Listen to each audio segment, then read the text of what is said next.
And ideally, actually, and this is in Ayurveda too, like you want to tap into the fire of the day. And if you can, try to finish dinner by sunset. If you eat in full spectrum sunlight, outdoors versus indoors, like say you eat a donut, right? Your blood sugar is going to spike, right? If you are eating that same donut outside versus indoors, your blood sugar still spikes, but 30% less. Wow. That's crazy, right? And blood sugar basically means it's like sugar high, right?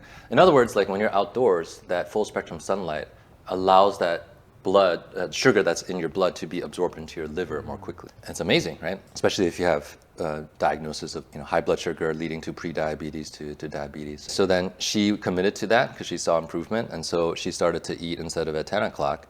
It was a struggle, right, to 9 o'clock and to 8 o'clock, and also less, and also if possible, like foods that are less heavy too, qualitatively. And then when she came back to me the next time, it was 2 weeks because she had a family visit. Like she started to get like those premenstrual symptoms that she hadn't had for so many months, right? This amenorrhea, right, seems like, wow, such a young person.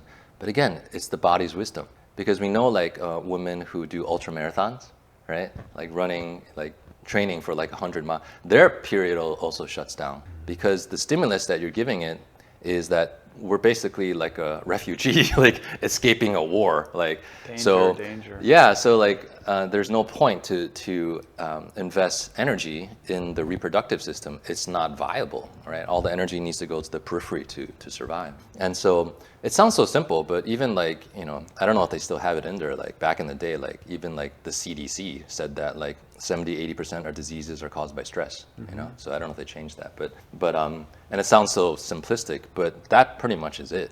And then to remove the stressors, right, and also to do things to de-stress. And then I think I added like one more thing with this client, and I was also doing acupuncture while she was here to give her some of that yin medicine. What I mean by yin medicine: stillness, quiet, darkness, right? Being like soft and relaxed, because her whole life was yin deficient, right? Go, do, EMF, right? Like noise, all that.